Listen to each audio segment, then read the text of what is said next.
Book of the Month. Follow the link to buy your copy. It's September and our catechism classes based on the Heidelberg Catechism have recommenced. If you haven't got a copy of the catechism, then I would really urge you to purchase a copy and to keep it and to read it. It will be a worthwhile addition to any library, and a personal paper copy is probably essential for any meaningful study of the plain and practical Christian teachings that the Catechism contains. So for September, the Heidelberg Catechism will be our Book of the Month. Links to buy your copy at just £2.95 can be found on the episode notes during September, or contact me by email. The email address is bob@bobmcavoy.co.uk. September's Book of the Month, the Heidelberg Catechism. When you buy a copy, a small amount of the price supports this podcast. Welcome to the Semper Reformator podcast, spreading the word and contending for the faith.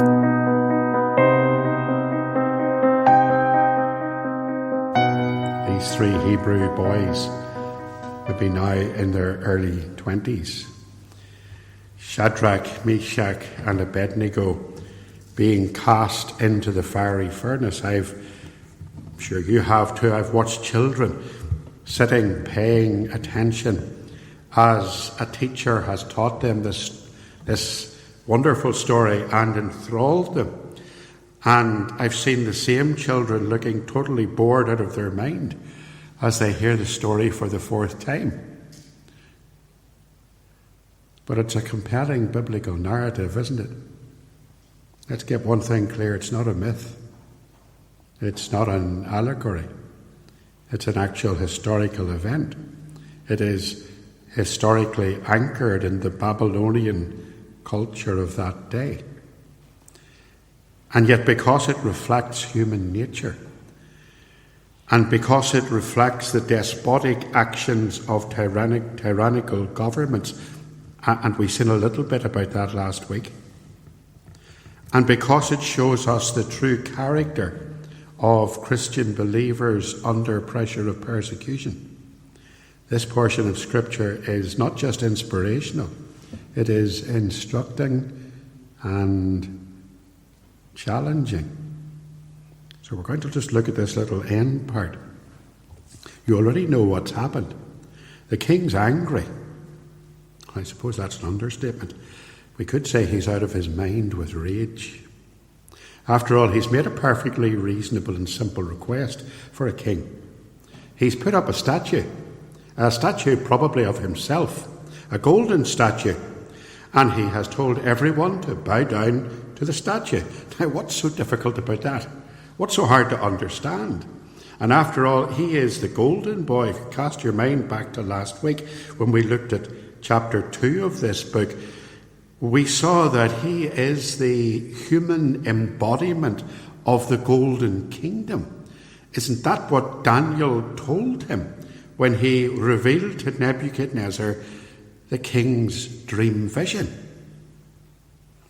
And yet here's these three people, these three Hebrews, barely out of their teens.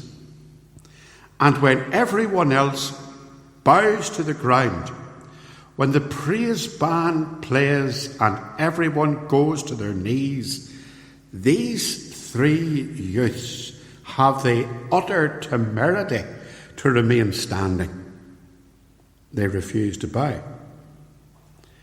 And from Nebuchadnezzar's perspective, they think that obedience to their God, to the God of Israel, to the God, after all, who he thought he had defeated when he captured the city of Jerusalem and sacked the temple, the God who was defeated in his mind by the gods of the king, the gods of Babylon, these people think it's more important to be obedient to that God than to bow to the king, to the ruler who can actually order their instant death.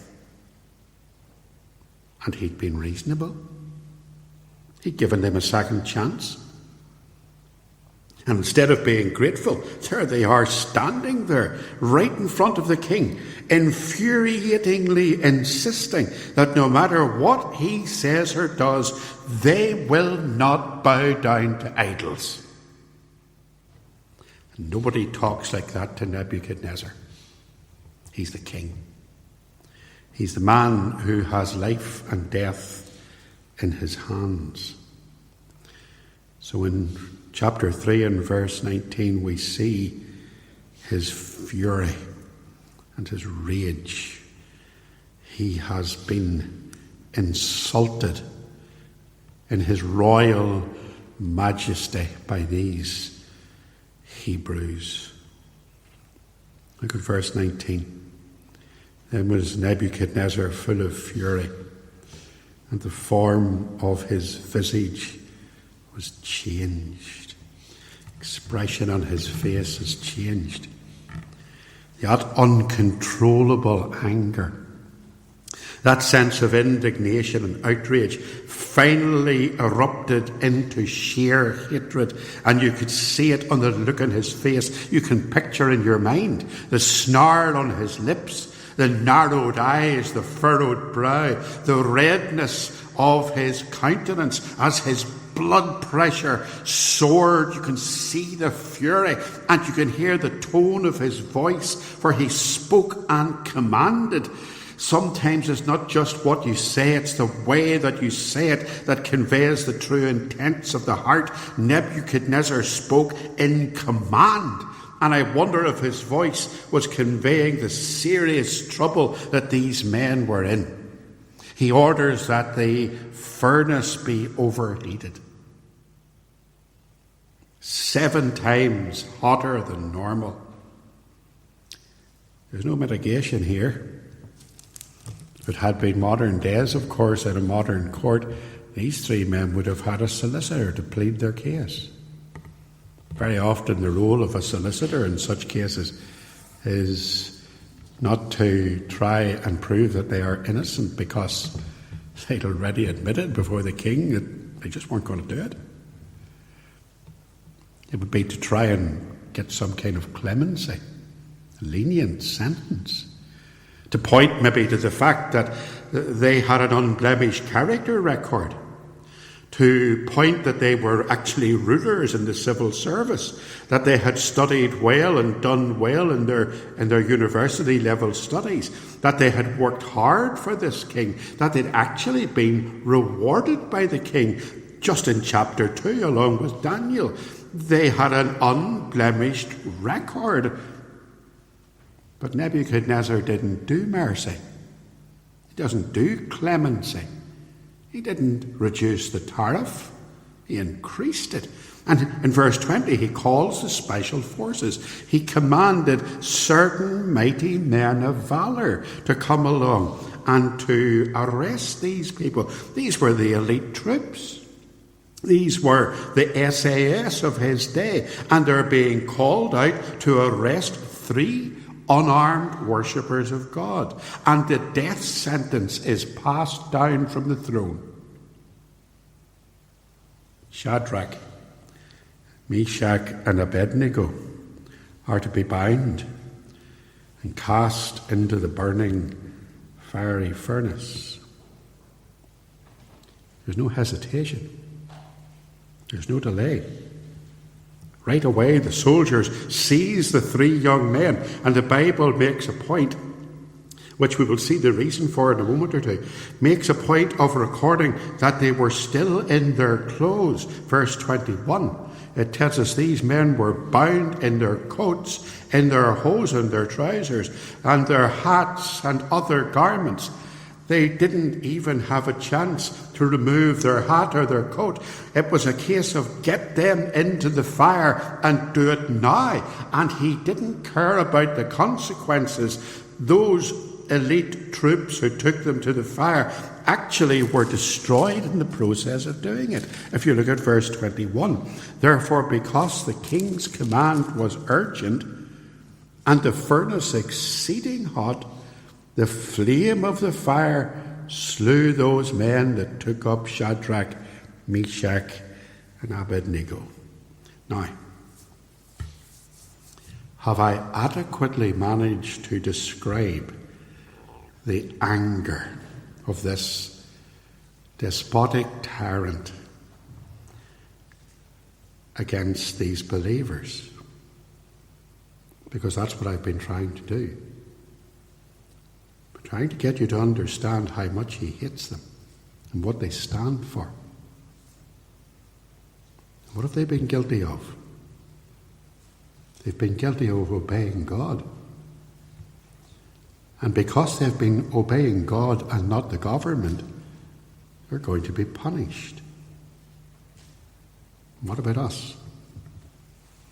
You see, I don't expect that standing up for Jesus, when everyone else is bowing to the idols of this world, is going to make us popular. Here's what it did for the three Hebrews in verse 23.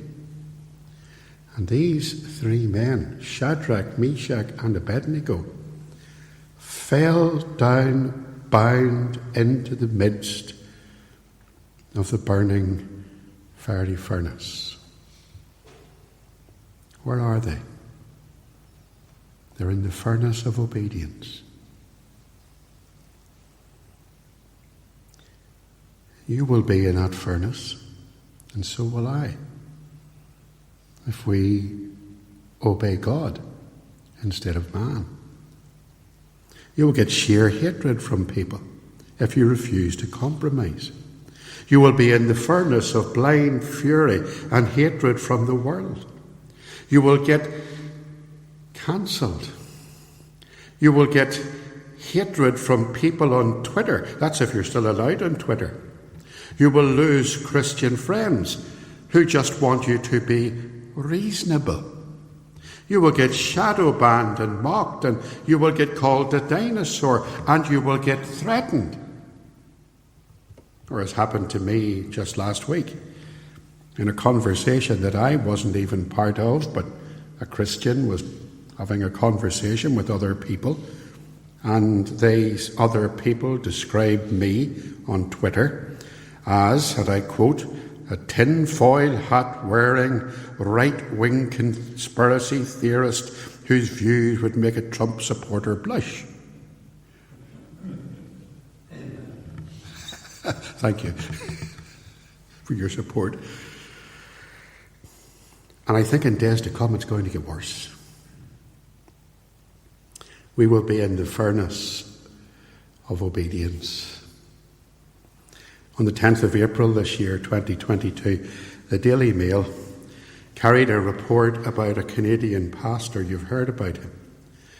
He was jailed for the crime of praying with people taking part in the Canadian Truckers' Freedom Convoy. Pastor Artur Pawlowski, Polish extraction. He was arrested. He was taken to Calgary Remand Centre, where he was placed in a small metal cage. I'm quoting here from the Daily Mail. He was not given water for a whole day and deprived of both his glasses and a Bible. He was strip-searched repeatedly, spent many hours in solitary confinement, and was made to sleep on cold concrete. He was then transferred to the psychiatric ward at Edmonton Remand Centre. And while there, he shared a cell with a paranoid schizophrenic who told him that he had killed his brother with a machete. Pawlowski was required to pay a £25,000 bail and a $25,000 Canadian dollar bail and a $10,000 Canadian dollar surety from his wife, as well as a $2,000 from his son. Now, that didn't happen in China. And it didn't happen in Russia. And it didn't happen in North Korea. It happened in Canada. And the man's crime was that he preached and prayed with people who the government didn't like. And for that, he was placed in the furnace of disapproval. Let's move on. Nebuchadnezzar wasn't content to have the three Hebrews incinerated alive. He wanted to watch it happening. He wanted to see them writhing in pain. He wanted to hear their screams. There must have been a panel of some sort in the side of the furnace, for Nebuchadnezzar was able to look and to see what was happening inside. And what he saw in that furnace that day shocked him to the core. I want to think about what he saw and what he learned from what he saw. What he saw when he looked into the furnace was that there wasn't 3 men in the furnace, there was 4. So he called his council together for confirmation that only 3 men had been condemned to die. Look at verse 24. Then Nebuchadnezzar the king was astonished and rose up in haste and spake and said unto his counselors, Did not we cast 3 men bound into the midst of the fire? They answered and said unto the king, True, O king. It's true. There's only 3 of these Hebrews. But there's 4 men in there. And look at verse 25. And he answered and said, I see 4 men loose. Remember that when they were put into the furnace, they had been bound, been tied, maybe chained. And yet in the midst of their deepest, deadliest trial, their shackles are gone and they're free. I see 4 men loose and they're walking about. How could they be? Don't be thinking of the crematorium here. This wasn't a modern electric incinerator. This was stoked with wood and coal and fossil fuels, as they're called nowadays, if you believe that sort of thing. That's me with my tinfoil hat on again, you see. And how could they be walking about in red-hot cinders? And yet there they are, right before his very eyes. This hot fire blazing away beneath their feet, and they're walking in it, and they're loose, and they're walking, and they're unharmed. How is this possible? Unless it's a miracle. This overheated furnace would have burned them alive. Their skin and their hair and their clothing should be ablaze. They should be charred skeletons by now. And yet they're safe in the midst of the blaze. Back in Isaiah 43 and verse 2, God had given his people a very precious promise. He said, When thou walkest through the fire, thou shalt not be burned, neither shall the flame kindle upon thee. By faith they quench the violence of the fire, quench the fiery darts of the wicked. What he saw, 4 men, loose, walking, unharmed. But look at what he learned. And the form of the 4th is like the Son of God. Was it an angel? Some texts simply read here, a Son of God. And angels are, to be fair, sometimes called sons of God, messengers sent to comfort the believers. But was this one of these Old Testament theophanies? Was this a pre-incarnation visit of the Logos, the second person of the Trinity, the very Son of God himself, the one who ultimately at the cross would walk in the hottest fire for us, would walk through the fire of God's wrath on sin, would bear in his own body all the wrath of sin for every man, and who would rise from the dead? Was it the Son of God himself? Nebuchadnezzar learned a lesson. It was that when we find ourselves in the darkest of circumstances, when we find ourselves in the furnace of obedience, Jesus walks with us, as he did with those Hebrews. Matthew Henry puts this in a lovely way. He says, those that suffer for Christ have his gracious promise with them in their sufferings. even in the fiery furnace, even in the valley of the shadow of death. And therefore even there they need fear no evil. Hereby Christ showed that what is done against his people, he takes as done against himself. Whoever throws them into the furnace does in effect throw him in. For I am Jesus whom thou persecutest. Here's the message. Every one of us, if we're faithful to God, and if we refuse to bow to this world idols, and if we stand for him when the rest of the world is bowing, we will be hated by this world. And yet,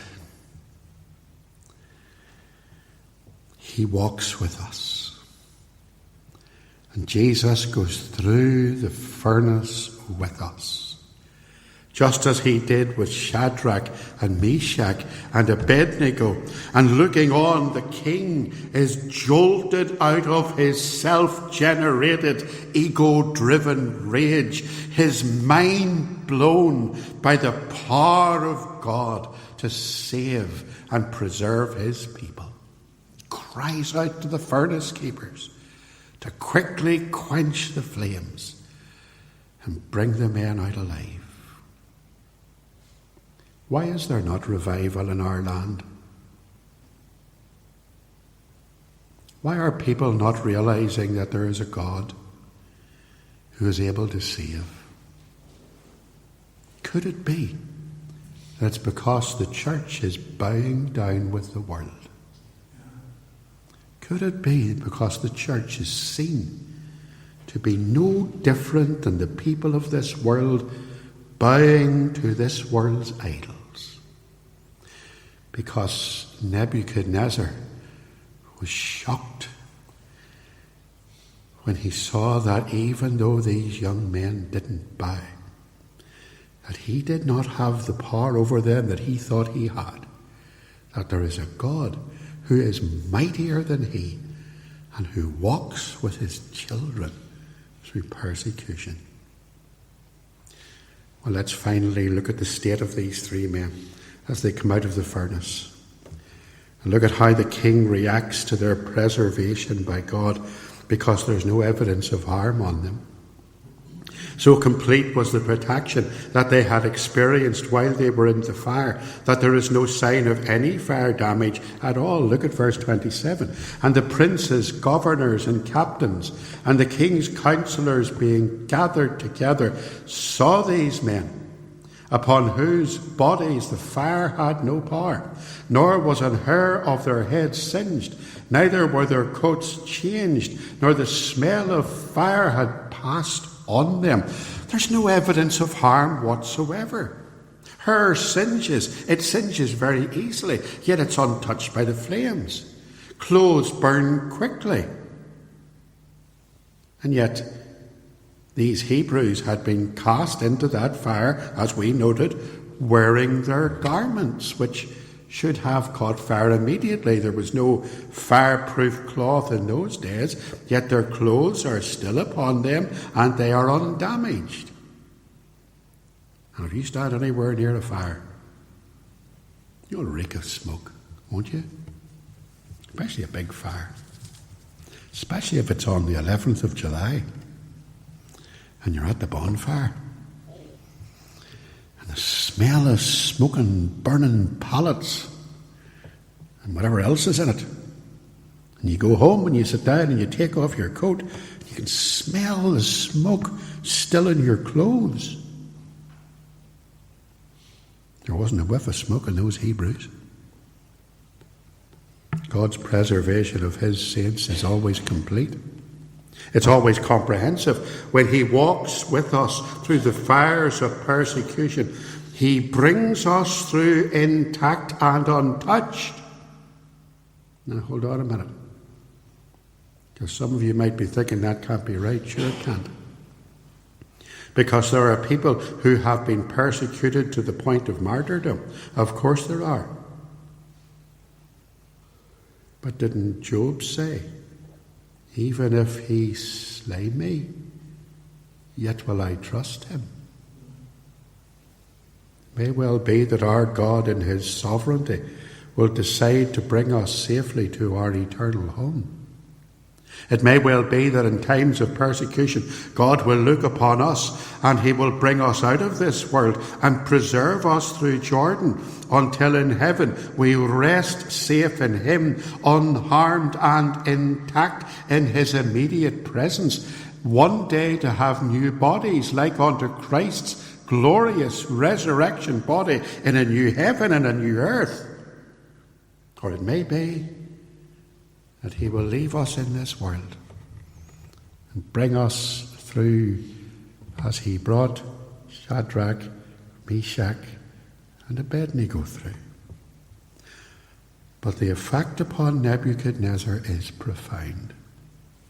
The arrogant, blaspheming, self-interested king is brought down and humbled and forced to acknowledge the wonderful works of God, his greatness and his power and his ownership of everything in this world and his care for all his people. Verse 28, Nebuchadnezzar spoke and said, "Blessed be the God of Shadrach, Meshach, and Abednego, who hath sent his angel and delivered his servants that trusted him, and have changed the king's word, and yielded their bodies that they might not serve nor worship any god except their own God."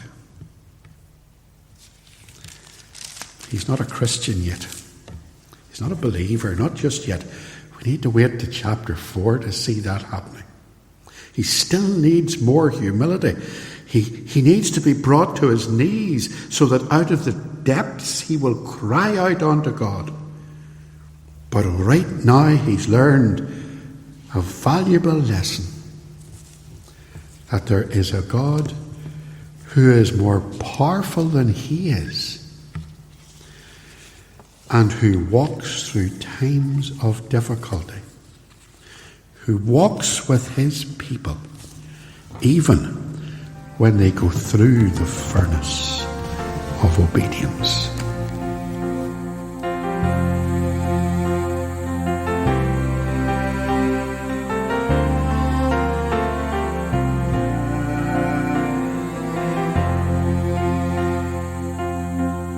Thank you for listening.